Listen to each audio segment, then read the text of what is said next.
I want to talk with you a bit about pastoral power and trust. Let me start by talking about a definition that I use when I talk about power. Power is the ability, resources, energy to accomplish purpose. So, power can be a really good thing if you got a really good purpose. Power can be a really bad thing if you've got a bad or destructive purpose. But power is being able to have the resources and the ability and the energy to be able to accomplish purpose. Now, as United Methodists, across this great connection of ours, across the United States, 40,000 congregations strong, 59 annual conferences strong, every United Methodist church has the same mission. Amen? Amen. And that mission is what?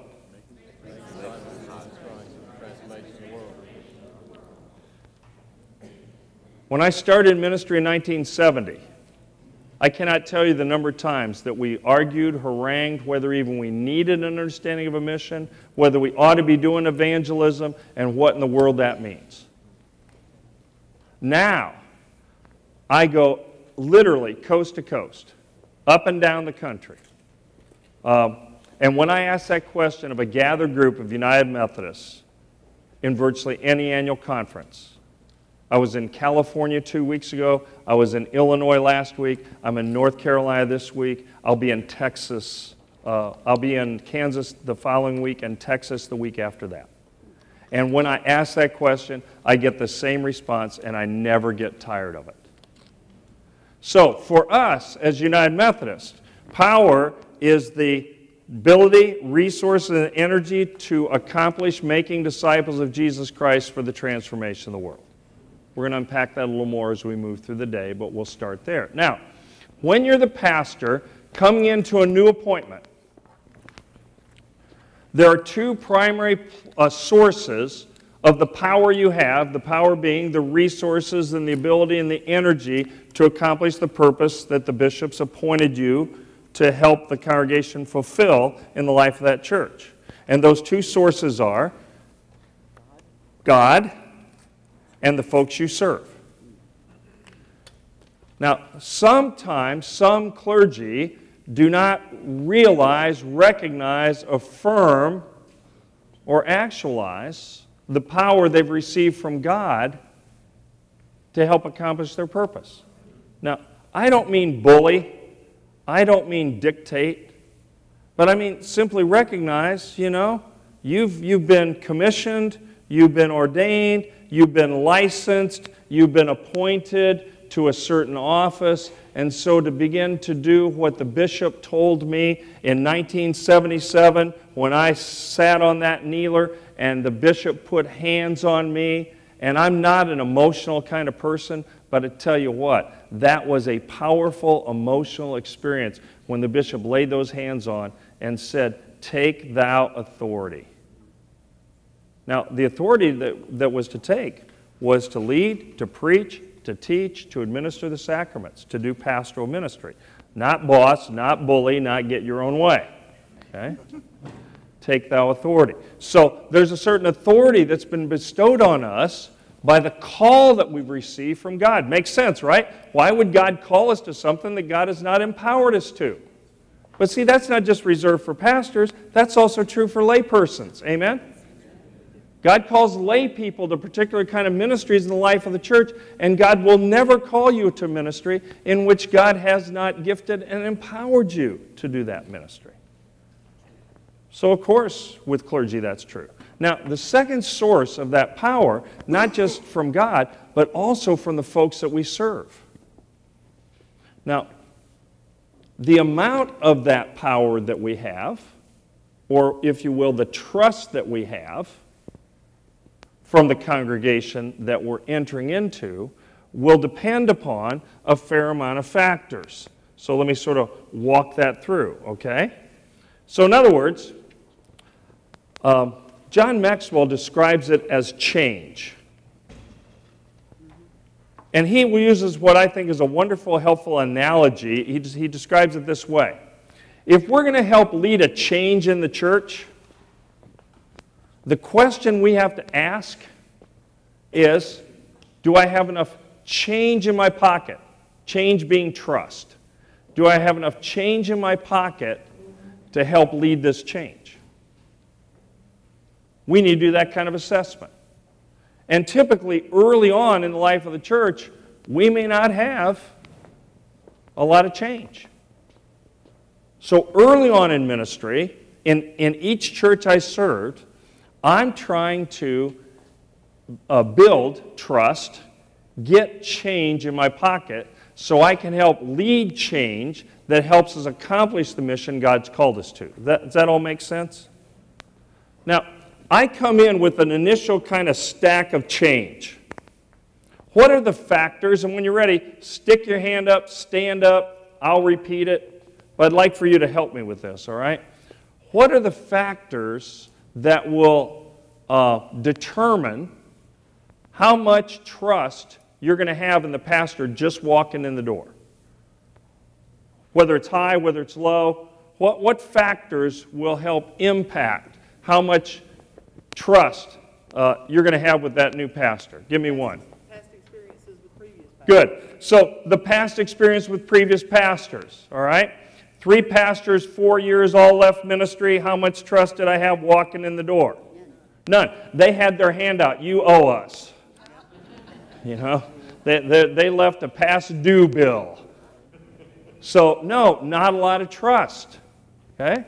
Now, on the other hand, if the previous pastor or pastorettes have been ones in which there was a fair amount of trust, a lot of respect for the office of pastor, how much trust are we going to have? Pretty significant amount of trust. So that's a key factor. Another will be what our own personal experience has been. If the churches I've served, the reputation I have is that ministry has been good, I've led well, word gets out. You know, if word got out in the 1970s and 80s before the information age, oh my goodness, now, word gets out all over, right? There's like no place to hide. So there's kind of this reputation thing. And if the reputation of the pastor high and my experience is high, I don't have a lot of baggage, then the amount of trust that I'm going to have in the congregation, the amount of trust that I'm going to engender for the congregation, fairly high. Okay? So in other words, we're going to start with a certain amount of trust. Maybe pretty high, maybe medium, maybe low, maybe really low. Okay? But that's where we start. Second, I recognize that if I'm going to lead this church the way in the areas that God's calling us to go, I've got to develop trust. Make sense? I got to have change in my pocket. Now, there are 2 primary ways that a pastor is going to develop trust in a local church. One is by being relational.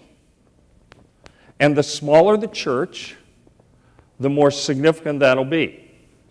How many of you are either being appointed to or are lay people of a church that averages about 100 in worship or less? Excellent. So we have a lot of small churches. And in a small church, a primary way that we develop trust is by being relational. Wakaroos had 80 people when I arrived. So that first year, and I will walk you through the process of how we do that, that's come a little later, but I spent the first year making listening visits to every household in the church in the first year. I actually did it within the first 9 months. Built relationship, listened to their story, listened to their pain, heard their grief, demonstrated my care. I didn't come in trying to do a lot of stuff, change a lot of stuff. I listened to them. I got acquainted with them. See, I discovered early that in a small church, folks really don't care how much you know until they first know how much you care. So I did listening visits. And it paid huge dividend. Like I said, stayed 6 years. Okay? As a district superintendent, every pastor that was going to a church that was a small church, I told them in advance, my expectation, you're going to do listening visits with all the folks in your church that will allow you to have that. There, you may have 2 or 3 cranky folks absolutely refuse to talk to you. I get that. You're going to try 2, 3 times. They turn you down. You send them a letter. You shake the dust. You move on. But 98% of the folks are going to give you a chance to get acquainted. So I said, you're going to do that. And when I asked the pastor parish committee as they were talking about their new pastor and my expectation, I said, what impact do you think that'll make on your church? And on more than one occasion they said, well, I think it'll be really positive, but we really don't know, Doug. I said, why? Because we've not had a pastor that's ever done that. So what I discovered is it was really very positive. Okay? So in a small church, the way you develop trust, get change in your pocket, we did a lot of change at Wakarusa, but not initially. Why? Because they didn't have enough change to initiate change. I had to focus on developing change. Does this make sense? Is this resonating with you? Okay. Now, one size does not fit all. So in a larger church, how many of you serve a church that averages, I don't know, 225, 250 in worship or larger? Or going to the church that size? So I got a few large churches, okay? When I went to Auburn First United Methodist Church, they averaged 340 in worship. They'd averaged between 340 and 360 for 17 years through 3 pastors. So that's a pretty solid plateau. Okay? When I met with the committee, they quoted a pastor who had helped them relocate the church from downtown to the edge of the community in Auburn, Indiana, Wallace Deo. And Wallace gave them this amazing vision, this picture. He said, Auburn First United Methodist Church is a sleeping giant, and if ever wakes up, watch out. And so here's what they said to me. Can you help us wake up? For 17 years, we've been plateaued. We built this wonderful facility. We've been plateaued. Can you help us wake up? See, they're not looking for me to do house-to-house visits for 4 years before I do something. Okay? They're saying, we got to begin to make some change yesterday. Got to know your context. So in that setting, we made change pretty quickly. Why? Because the way you develop trust in a large church is to demonstrate your ability to lead. Not boss, but lead. Your ability to help assess what are the issues that we need to address. Who are the folks that need to be around the table as we sort this out? How can we together figure out what we're going to do and how we're going to move forward? Okay? And if you're able to do that and help us move forward, what happens to the level of trust? It goes up, right? So in a large church, it's primarily about being right, not getting your way. But being right, identifying the right issue, pulling the right folks at the table, figuring out together the right strategy, and figuring out how to get that done. Okay. So at Auburn First United Methodist Church, I was a mid-year appointment because that year, 1988, was a year Bishop was elected from our conference, opened up a chain of moves that I got appointed to in mid-October. On the 12th of October, I still remember the date. On the 12th of October, 3 days before my appointment became official, 4 days before I preached my first sermon there. You got the picture? The only people that met me before was the pastor parish committee. I'm meeting with the finance committee as a courtesy from them. And the reason they invited me to come that Wednesday night is they're setting the budget for the coming year. Okay? Thought, well, it'd be nice to have the new pastor when we do this. So they invited me in. Now, you got to realize I'm 37 years old. Their last 3 pastors have all been in their 50s. So I'm like a kid coming into their meeting. Okay? Now, the discussion is the budget, and what happened is they discovered that they aren't going to have the funds to be able to continue to fund their budget the next year because they had paid their apportionments in full for the first time in 15 years. And the reason they did that is because the Christian ed director's spouse moved in February, and therefore they didn't replace that person until November, so the money that they'd been using to pay her salary was used for apportionments. There you go. But new Christian ed director is coming in 2 weeks. That money is going to be diverted to pay the salary and benefits of the Christian ed director. And so they said, well, what are we going to do? And the committee talked about it, and they said, well, let's do what we've always done, because that's human behavior. If you don't know what to do, you do what you know. And what we know is, don't pay the apportionments. So I said, here's what we'll do. We'll pay like, I don't know, 5-10% of our apportionments this year, and every year we'll work really hard to try to get it up by 5% a year. And maybe within, half a dozen years or so, we can get up to paying half. And I'm looking around the table, and everybody else is going, well, yeah, of course, that's what we're going to do. Yeah, all right. And then almost as an afterthought, the chair turned to me and said, so, Pastor, what do you think? I said, well, if I'm here long enough, I remember opening that way. If I'm here long enough, you'll discover that in most areas, I got a lot of give and take. There are lots of different ways we can approach this. A lot of things that we'll be able to do that I don't have, a strong feeling about. But for good or ill, you pick something for which for me, there's no give.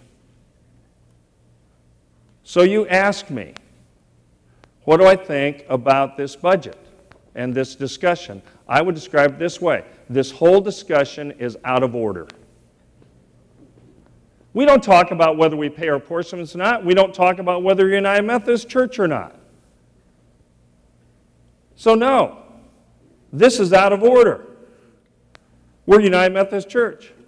We're going to pay our apportionments. Now, I don't know how we're going to do this, but I am confident with the folks around this table, some other folks you tell me about, that we can organize and pull. Remember, this is mid-October. We can organize, pull this together, and figure out how to raise the funds. And the room got really quiet. Again, they've not even heard me preach. You get the picture? I took every piece of change I had in my pocket, including a rabbit's foot and 3 slugs, and tossed that in the middle of the table. And we pulled the team together, and we did the first finance drive they'd had in several years. Did you hear what I told you the first? There's a reason why they were having difficulty with money. Jesus put it pretty well. You have not because you ask not. Yeah. And they weren't asking, and therefore they weren't given. So we did that fall. Pledges and giving went up 30%. We paid all the salaries, we met all our obligations, we paid our apportionments in full, and we never looked back. Now, my question to you is, after that, how much trust did I now have in my pocket, having identified the right issue, gotten the right people at the table, figured out the right way to deal with the problem, and saw it through successfully? What happened to the level of trust? Went up dramatically. Now, there's a risk, right? There's a risk. But in a large church, you got to lead. And so therefore, you got to help identify the right issue and the right folks and the right strategy to begin to address it, and that puts change in your pocket. So during the first year, you are regularly, consistently, regardless of what size church, looking to build trust, either relationally or by identifying, helping the church address the right issues. Now, if you're in a mid-sized church, what do? Both. Congratulations. How many in a church between 100 and 225 in worship? Okay. The story of your life is the story of United Methodism. Both and. So you're going to do home visits. We're going to talk about that when we get to that process. you're also going to begin to develop and figure out what's a one key thing that we need to have addressed that we can begin to move forward on. Okay? But that's huge. Lay people, it's really important for your pastor to continually focus change. Pastor parish committees, one of the questions you can be asking of your pastor, what ways are you developing trust? Is the way you're doing it appropriate to the size church we are? Because your pastor can't lead you effectively if they don't have trust. And they're going to need your support, your help to make sure that they're continually developing that trust in this new congregation. Because the other thing that happens, there was a pastor who moved, who'd been at their previous church 18 years, taking it from 125 to 450. No staff to multiple staff. 1 service to 3 services. I mean, he did an amazing ministry. Then he moved to another church that needed redevelopment, which is a really good strategy because he knew how to do it. He'd proven to be able to do that. So he moves. I met with him for lunch 6 months in. He was kind of wrestling. This is really hard. And so he called me up. We went to lunch, shared with me what was going on. I said, here's what's happening.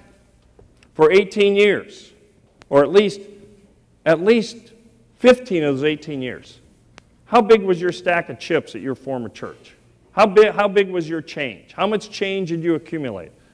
Well, huge. And it was. I mean, he could lead virtually any change. Why? Because whenever he reached in his pocket, he had enough change to help make the change.